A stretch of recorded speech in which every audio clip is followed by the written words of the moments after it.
Fala, filhotes, vocês estão vivos? No vídeo de agora nós vamos falar um pouquinho da filosofia grega e da fé cristã. Mais uma parte do conteúdo do vestibular da UFO.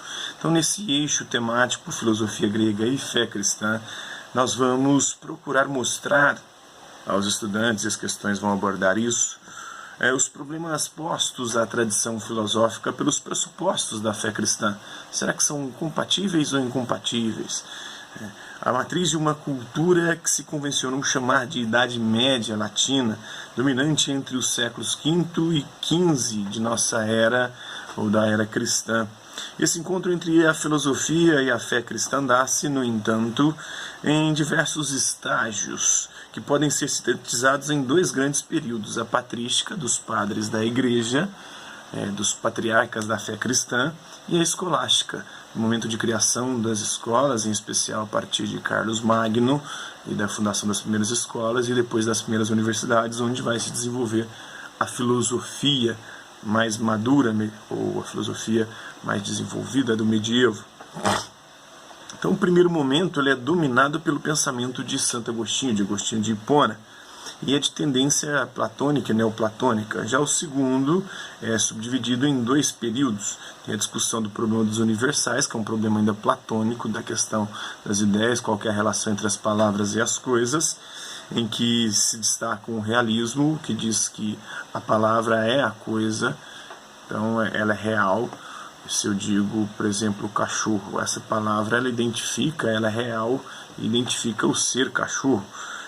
Tem a posição do Pedro Abelardo, do conceitualismo. Ele diz que a palavra cachorro é somente um conceito mental que existe na minha mente, não existe independentemente da minha percepção, então só existe na minha mente. Para o realismo, o cachorro, essa ideia cachorro, ela existe, seja na mente de Deus ou no mundo das ideias, independentemente da coisa em si. Podem morrer todos os cachorros do mundo, que a ideia cachorro, a forma cachorro vai continuar existindo, seja na mente de Deus, que antes de criar as coisas as pensou, ou seja, no mundo inteligível, no mundo das ideias, como queria Platão. Já o Pedro Abelardo vai dizer que não, só existe na nossa mente como um conceito mental chamado conceitualismo, e o nominalismo, que diz que a palavra cachorro é só uma palavra, assim como em inglês é dog, então não tem correspondência nenhuma com a coisa. Não há nenhuma relação entre as palavras e as coisas. As palavras são flatus vocis, ou seja, palavras ao vento. Os nomes são flatus vocis, palavras ao vento. Então, e a hegemonia do pensamento depois, posterior de Tomás de Aquino, que a partir da filosofia aristotélica desenvolveu as chamadas provas da existência de Deus, que é o que a gente vai ver. Então, no primeiro momento, na patrística, a grande questão era a compatibilidade ou incompatibilidade entre fé cristã e filosofia grega. Para alguns filósofos, a incompatibilidade; para outros, a compatibilidade entre filosofia grega e fé cristã. Então, tem algumas teorias diferentes envolvendo a relação entre filosofia grega e fé cristã, e os conflitos e a possibilidade de conciliação entre ambas. Para alguns são inconciliáveis, para outros é possível conciliar. Então, para uns, a filosofia grega pode complementar a fé cristã; para outros, são duas coisas completamente avessas. A filosofia é algo pagã que subverteria, paganizaria e detonaria, destruiria, corromperia a fé cristã. Então, tem os conflitos e a possibilidade de conciliação entre ambas, e tem uma relação entre a fé cristã e a filosofia grega, em especial a partir da patrística, como eu já disse, com Agostinho de Hipona. Então, a partir da concepção patrística dos padres da igreja, dos patriarcas da fé cristã, e da escolástica, da criação das primeiras escolas, das primeiras universidades, quando a filosofia começa a se desenvolver nesses redutos, com ênfase aí nas propostas de Agostinho e de Tomás de Aquino. Então, como eu já disse, a patrística está relacionada a um período que vai do século II depois de Cristo, ou seja, após o advento dos apóstolos, começam a surgir os padres da igreja, os patriarcas da fé cristã, e vai até o século VIII no Oriente. Tem como principal expoente o Santo Agostinho, que vai fazer uma releitura da doutrina da reminiscência de Platão. Platão dizia que conhecer é recordar, é relembrar aquilo que a alma já sabia, que havia conhecido no mundo das ideias, que só esquece a cada reencarnação, a passar pelo rio Léte, que é o rio do esquecimento. Ele vai reorientar essa doutrina e criar a doutrina da iluminação divina, Ou seja, se nós conhecemos graças a Deus, porque é Ele que nos ilumina. Então, se você não conhece ou tem dificuldade para conhecer as coisas, é porque Deus não está te iluminando, Ele não te escolheu para te iluminar. Inclusive, essa doutrina depois vai inspirar o Calvino e a doutrina da predestinação. Então, Deus é a origem e o fim de todo conhecimento, segundo Santo Agostinho. E só conhecemos graças a Deus, se Ele nos iluminar. A verdade está dentro da nossa alma e é Deus quem ilumina para que a gente conheça através do mestre interior, do Espírito de Deus que habita em nós. Então há uma influência do neoplatonismo, principalmente de Plotino, no pensamento de Santo Agostinho, de Agostinho de Hipona, principalmente por conta e mais há uma diferença aí, é preciso destacar a diferença entre a teoria da reminiscência de Platão, que é uma teoria reencarnacionista, e a teoria da iluminação divina de Agostinho, que é uma teoria ressurreicionista. Então há uma diferença entre reencarnação e ressurreição. Reencarnação é acreditar que a cada morte do corpo a alma migra para outro corpo.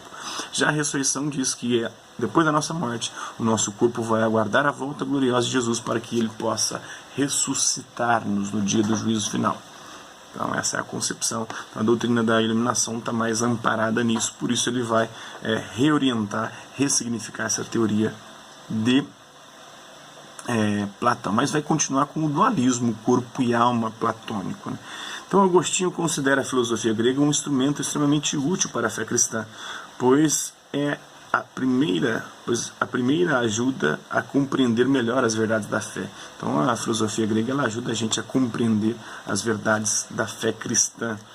Então as verdades eternas e imutáveis têm sua sede em Deus, estão em Deus, na mente de Deus.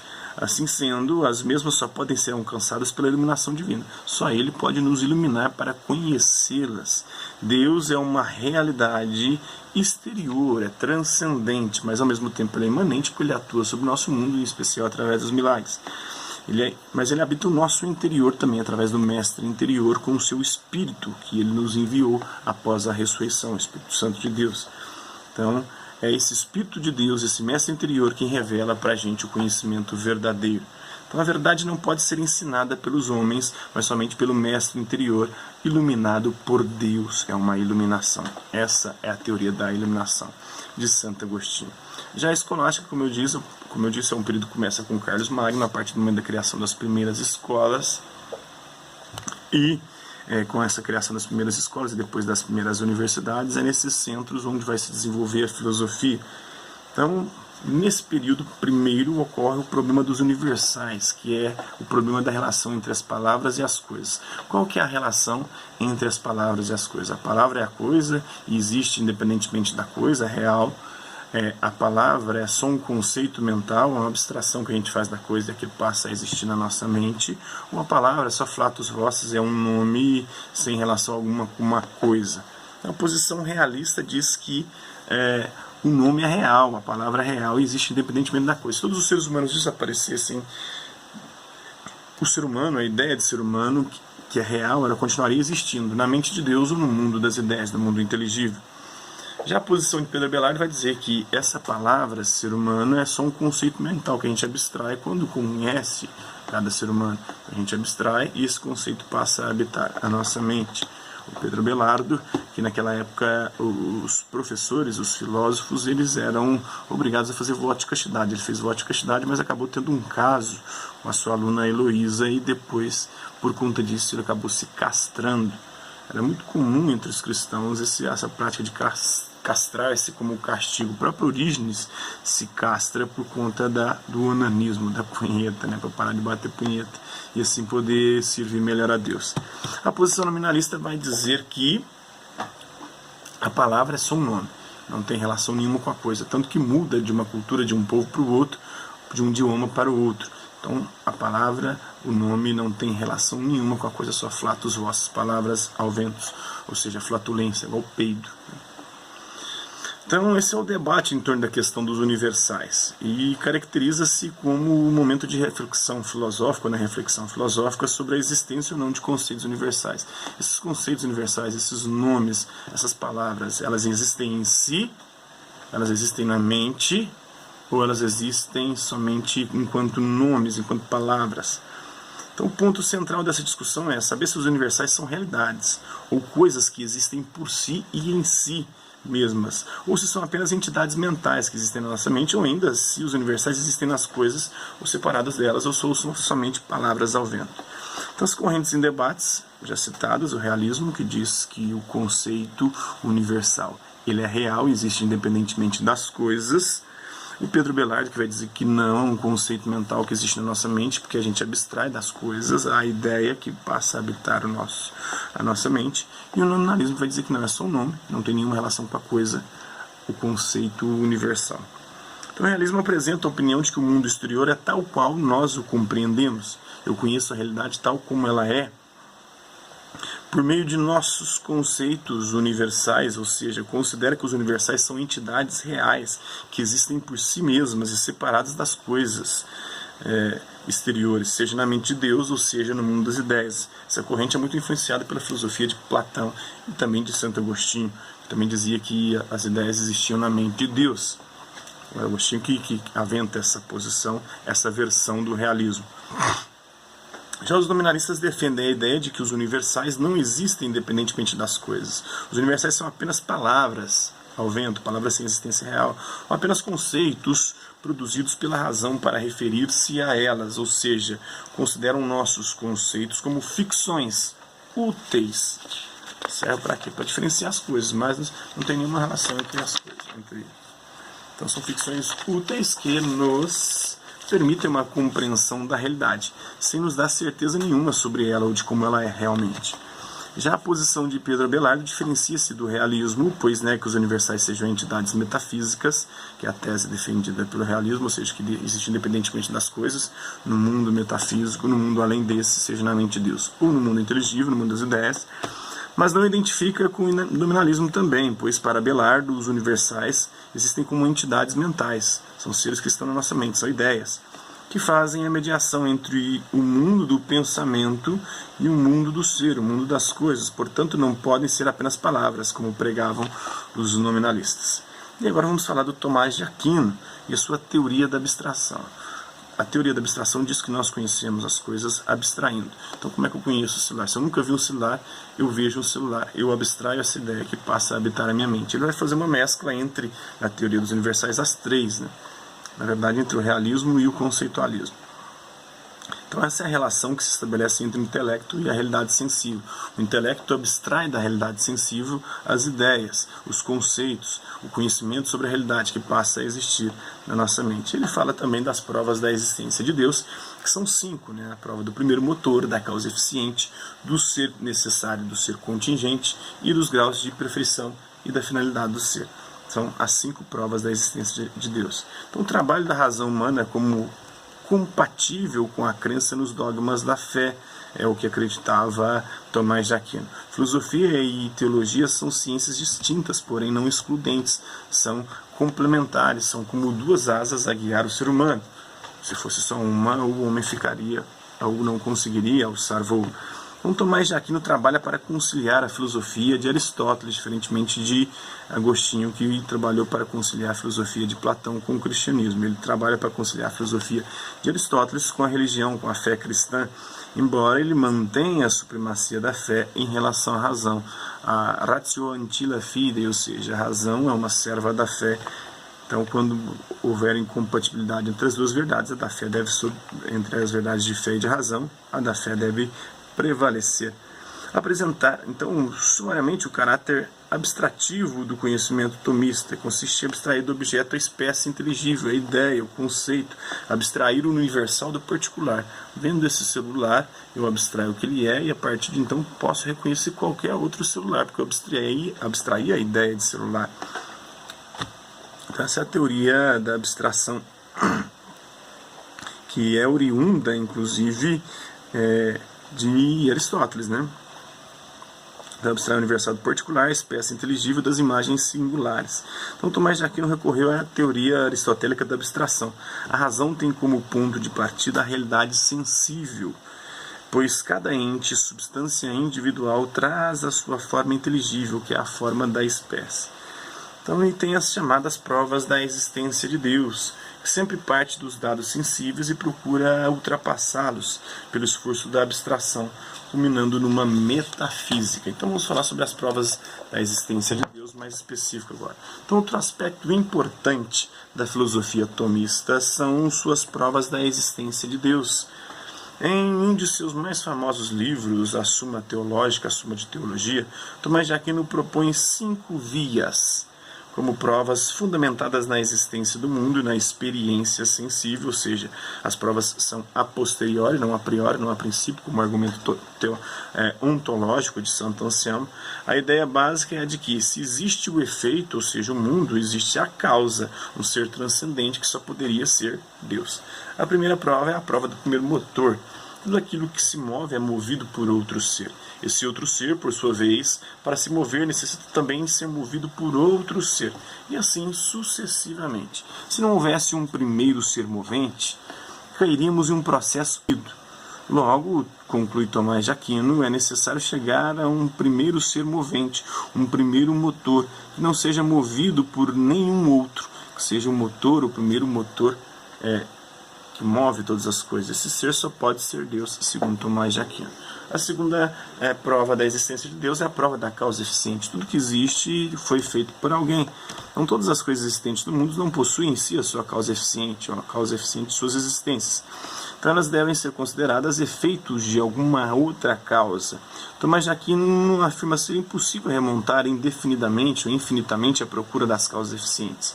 Logo, é necessário admitir a existência de uma primeira causa eficiente, de uma primeira coisa que fez todas as outras coisas, ou de um primeiro ser que fez todos os outros seres, responsável pela sucessão dos efeitos. Então, a causa primeira, causa e efeito, ou outros efeitos. Essa causa primeira só pode ser, segundo Tomás de Aquino, Deus. Tem a explicação também, a terceira prova, do ser necessário e do ser contingente. Esse argumento é uma variante da segunda prova, e afirma que todo ser contingente, do mesmo modo que existe, pode deixar de existir. Então, do mesmo jeito que eu existo hoje, antes de 82 eu não existia, e depois que eu morrer eu não existirei mais. Então eu sou o ser contingente. Ora, se todas as coisas que existem podem deixar de ser, então em algum momento nada existiu. Mas se assim fosse, também agora nada existiria, porque do nada nada pode surgir, pois aquilo que não existe somente começa a existir em função de algo que já existia. Então é preciso admitir que há um ser que sempre existiu, um ser absolutamente necessário, que não tenha fora de si a causa de sua existência, mas ao contrário que seja a causa da necessidade de todos os seres contingentes. Então todo ser contingente deve remeter a um ser necessário, que é um ser primeiro. Esse ser necessário só pode ser Deus. Tem a prova dos graus de perfeição. Em relação à qualidade de todas as coisas existentes, pode-se afirmar que há graus diversos de perfeição. Há coisas menos e coisas mais perfeitas. Assim, estabelecemos que tal coisa é melhor que outra, ou mais bela, ou mais poderosa, ou mais verdadeira. Ora, se uma coisa possui mais ou menos perfeição, ou determinada qualidade positiva, isso supõe que deva existir um ser com o máximo de qualidade, com o máximo de perfeição, o máximo nível de perfeição.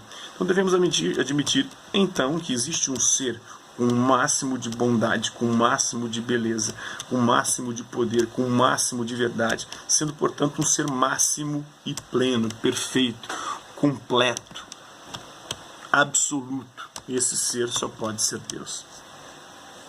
E a última prova, a quinta prova da existência de Deus, é a da finalidade do ser.